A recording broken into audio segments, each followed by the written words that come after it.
урогинеколог, медицина илимдеринин кандидаты Шүкүрова Дилдебүбү Аскаровна бүгүн дагы мейманымда.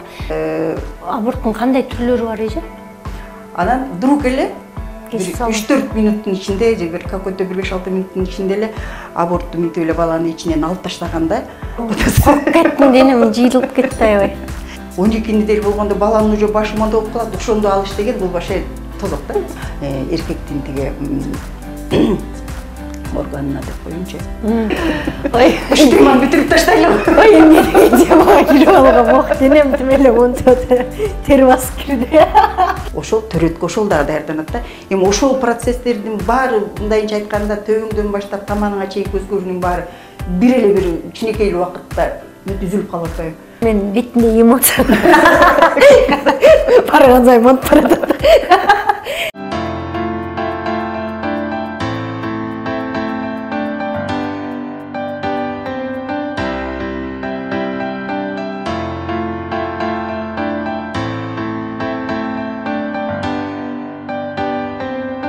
Саламатсыздар бар урматтуу YouTube каналымды көрүүчүлөрү. Бүгүн дагы аялдардын ден соолугун ойлоп жана ден соолугу тууралуу кенен маселелерди козгойбуз. Айымдар, атайын силер өзүңөрдү сүйүшүңүздөр үчүн, өзүңөрдүн ден соолугуңуздарга кам көрүү үчүн болгон аракетибизди гинеколог эже экөөбүз кылып атабыз. Буюрса сиздерден келген суроолордун баарын эске алдык. Жана бүгүн дагы абдан кызыктуу тема болот. 20 мүнөт алкагында дал ошол биз кызыккан суроого жооп таба алабыз деген ойдобуз. Ал эми кийинки дагы ар бир бөлүктө укмуштуудай сонун темаларга токтолобуз. Биздин каналга катталыңыздар, суроолоруңуздар болсо комментарийге жазыңыздар. Анда эмесе врач, урогинеколог, медицина илимдеринин кандидаты Шүкүрова Дилдебүбү Аскаровна бүгүн дагы мейманымда. Саламатсызбы? Саламатсызбы. Жакшы. Бүгүн биз аябай сонун темада сүйлөшөбүз. Сүйлөшкөндө дагы бул аборт деп аталат тема. Бул бизде Кыргызстанда абдан чоң көйгөй, өзгөчө мигрант болуп чет жерде жүргөндөрдө көйгөй.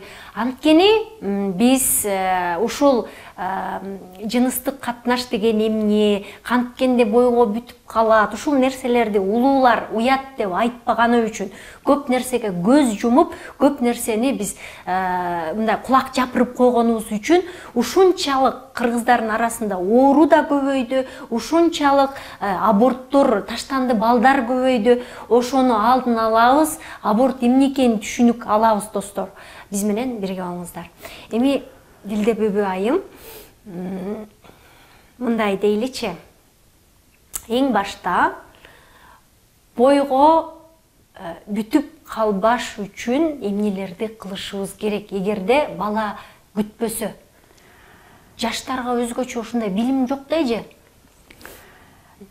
Бойго бүтпөш үчүн, бойго болбоонун алдын алуу үчүн, эгерки чоңоюп калган кыз дейин, келин дейин, аял болобу, жыныстык катнашка барып аткандан кийин сөзсүз сактануунун жолун билиш керек. Ошол биринчи эле күнүнөн баштап эле ошого аракет кылып, ошол жөнүндө түшүнүгү болуп, раз уже жыныстык катнашууга кошулганга даяр адам сөзсүз ошол кантип ошондон сактаныш керек. Жыныстык катнашууга кошулгандан кийин бойго болуу деген ушундай процесс бар.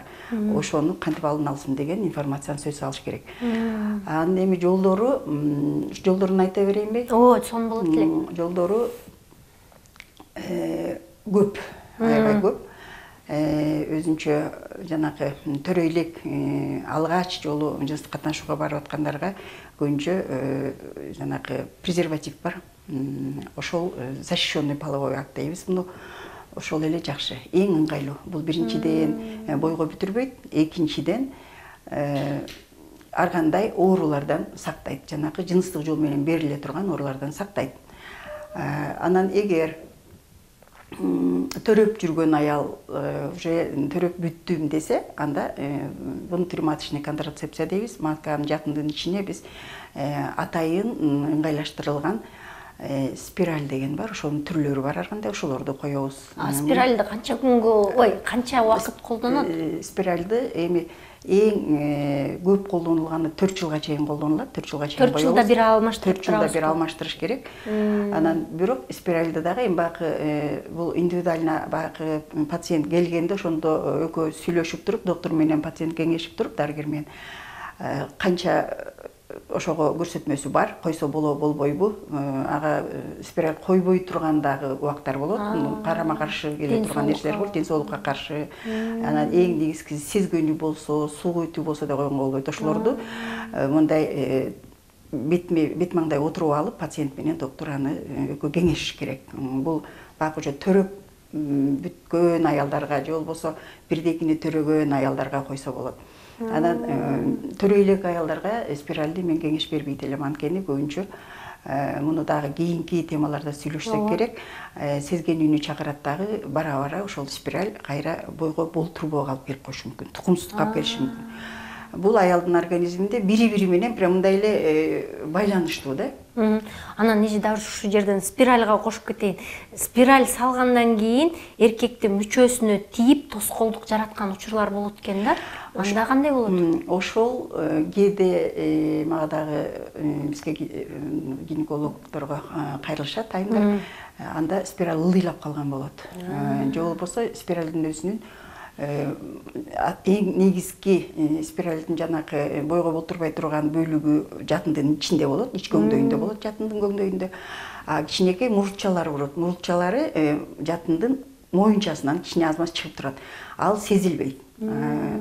Эгер спираль ошо койгондон кийин ылдыйлап түшүп калса, ошондо гана сезиши мүмкүн. Ал кезде биз багы пациент келет, алып уже башкача жолдор менен сактанууга кеңеш беребиз. Ошол спираль эже жанагындай венерикалык, жанагындай венерический оорулардан сактайбы, сактабайбы? Жок, сактабайт. Сактабайт.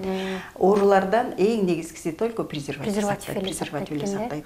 Андан башка да сактануу жолдору бар, гормоналдык препараттар бар. Гормоналдык препараттарды дарын ичишет, аны мындай катары менен 21 күн ичип, анан эс алып, менструация учурунда токтоп кайра иче турган дарылар бар. Бирок бул гормоналдык эмелерди, дарыларды биринчи эмеге пациентке кеңеш берерден мурда аны өз алдынча ичүүгө болбойт. Врач менен кеңешип, эч кандай ден соолукта, көкүрөк бездеринде, аялдын уруктук бездеринде эч кандай проблема жок болсо, ошолордун баарын карап туруп, анан кийин жасабыз, анан кийин айтабыз, кеңеш беребиз. Андан башка ар кандай спермицидтер деген бар, жанагы жыныстык катнашка кошулардын алдында аял кынына таблеткаларды, гелдерди, же болбосо кремдерди сыйпап, же болбосо эркектин тиги органына деп коеюнчу, ошол мүчөсүнө ошол дарылардан сыйпап туруп колдонушат. Бул деле эми убактылуу, бир дайыма колдоно турган каражаттарга бул кирбейт.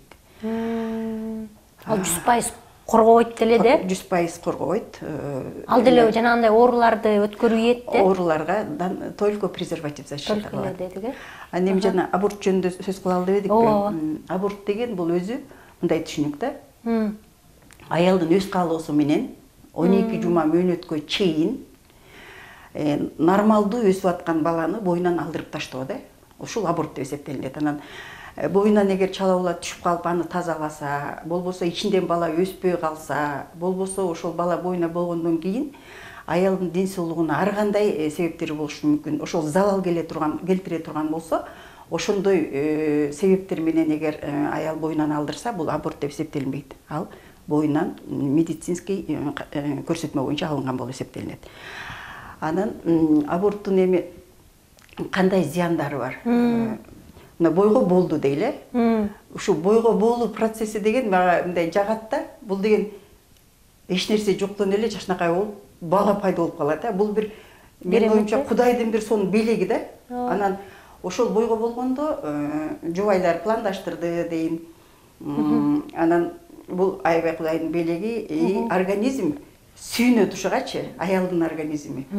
Конечно, эмеси жолдошу колдоп турса, ошол баланы экөө тең каалап турса, Анан вдруг какой-ле бир мындай бир кандайдыр бир себептер менен ар кандай себептер болот. Ошол аборт кылып ташташ керек болот да. Болбосо жөн эле пландаштырылбаган боюна барганда алдырып ташташ керек болот. Ар кандай азыр эми мындай башаламан жыныстык катнашка дагы кээ бир эмелер адамдар ушундай эме болуп калбады, катнашып калышты. Ошондо дагы баягы случай күтүлбөгөн боюна болуулар болгондо организмге баары бир ал кандай бойго болдучу. Ал баары бир ошого даярданат да, ошол бойго болгон баланы айына жеткирип, 9 ай көтөрүп, анан төрөп, андан кийин эмискенге даярданат. Бул деген эми мондай гормондук сонун эмелер өзгөрүүлөр болот да, ошол баланы жанагынтип төрөтүп чоңойтконго чейин. Анан вдруг эле 3-4 минуттун ичинде же бир какой-то 5-6 минуттун ичинде эле абортту минтип эле баланы ичинен алып таштаганда организм стресске кабылат. Гормоналдык стресс болот, психологический стресс болот, иммундук стресс болот. Ошондо организм наоборот төрөгөнгө караганда аборт жасагандан көп жабыркайт да. Анан бул стресс эмнеге алып келиши мүмкүн? Ар кандай ооруга алып келиши мүмкүн. Психикалык, неврологиялык ооруларга алып келиши мүмкүн. Анын эми себебине жараша да аялдын жана калган эмесине. И кайра ошо аборттон кийин калыптаныш үчүн бир жок дегенде ошол бул дагы аялдын ден соолугу канчалык чың болчу, же болбосо канчалык бир көйгөйлөр бар болчу, ошондон түстөн түз көз каранды кайра толук баягы гормоналдык эмел иммундук, неврологиялык, психологиялык өзгөрүүлөр калыптанганга чейин бир 5-6 ай керек. Жөн эле 5-6 ай керек. Анан дагы аборттун кандай түрлөрү бар эже? Аборттун түрлөрү биринчиси бул баягы мурдакы учурдан бери эле келаткан механикалык аборт деп айтабыз. Медицинский болбосо аборт бул кол менен эле матканын ичине инструмент менен кирип алып таштоо. Сиз даже ошол сөздөн элестете албай атасыз, коркуп атасыз. Коркуп кеттим, денем жыйылып кетти аябай. Чынында бул өзүнчө бир мындай барбарский метод да. Баягы өсүп аткан баланы эле кирип эле алып таштайсың да. Бул биринчи метод, механический метод. Буга негизинен 12 жумага чейин алынат. Азыр эми элдин баары кичине мындай жашыруун деле эмес бул. Кудайга ишенип, жанагы уже колу буту денеси пайда болуп калган балдарды алуудан кичине мындай коркуп дегендей ушундай сезимдер пайда болду. Бул мага жагат. Анткени 12 неделя болгондо баланын уже башы монда болуп калат. Ошондо алыш деген бул башы тозок да. Анан 8 неделге чейин, 7 неделге чейин эртерээк алдырганга аракет кылышат. Бул ошо биринчи жолу. Экинчи жолу аспирация деп коебуз, вакуум аспирация деп коебуз. Аппарат менен эле сордуруп таштайт. Бул дагы адамдын денесинде кийлигишүү болуп атат да.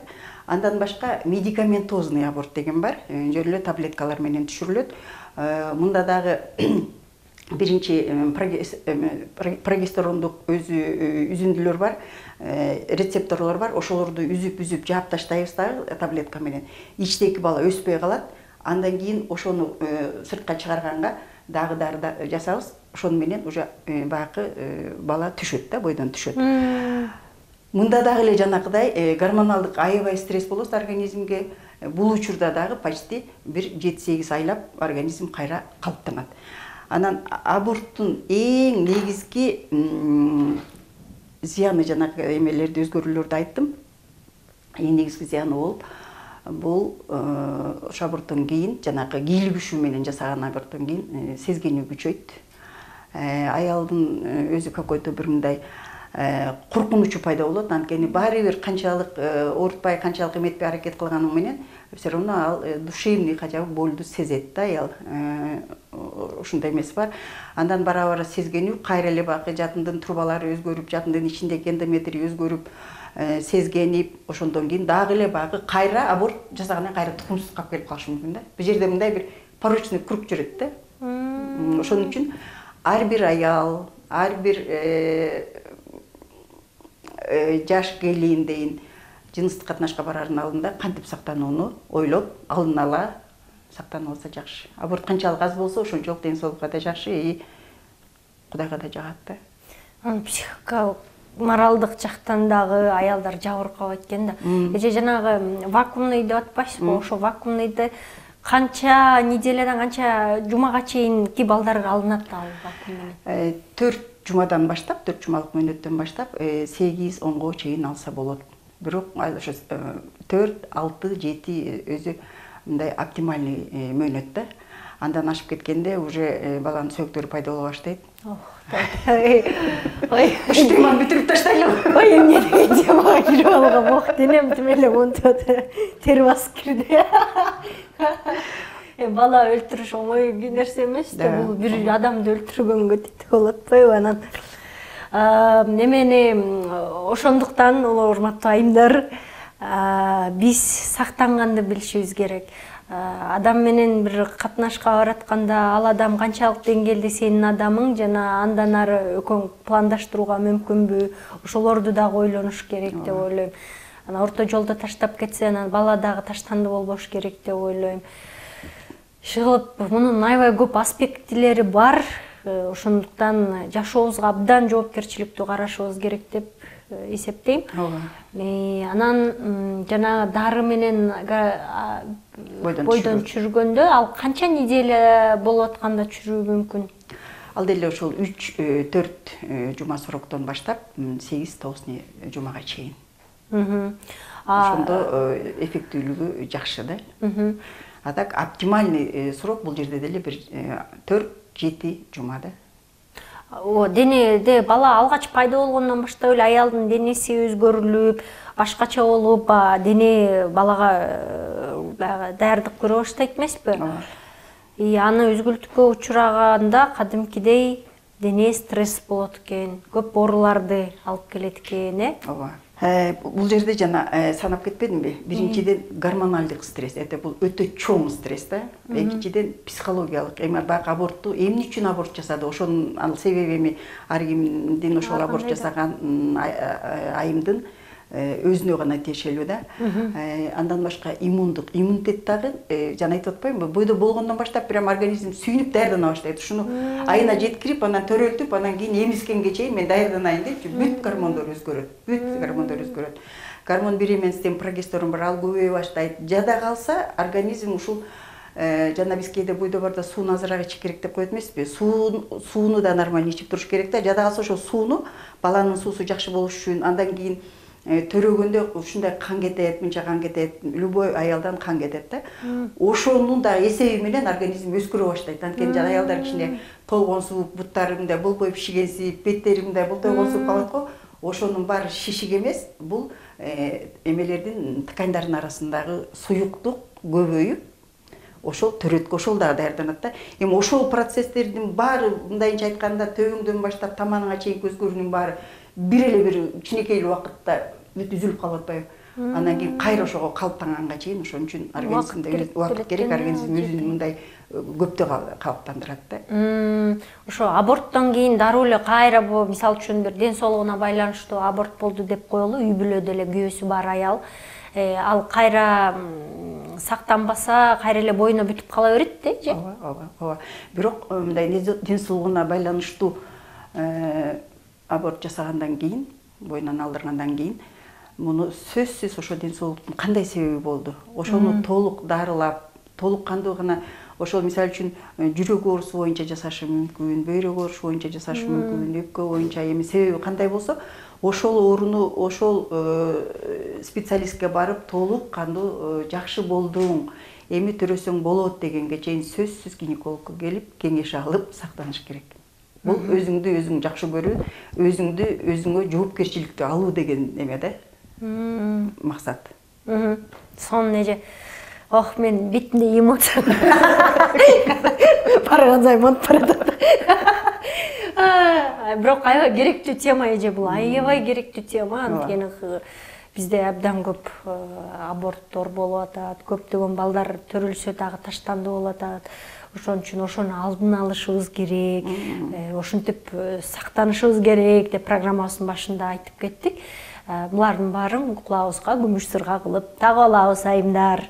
Анан ден соолугубузду өзүбүздү карап, бир бала төрөсөк дагы пландап, аны сүйүп, күтүп, моралдык жактан даяр болуп анан төрөйбүз. Бул кантип кош бойлуулукту, кантип баягы бойуна бүтүрүү кандай болот, ал процесстер кандай, кош бойлуулук кандай өтүшү керек, мына ушул тууралдагы аябай жагымдуу темаларыбыз бар. Буюрса алдыда Дилде Бүбү эже аны кененирээк айтып берет деген ишенимдебиз.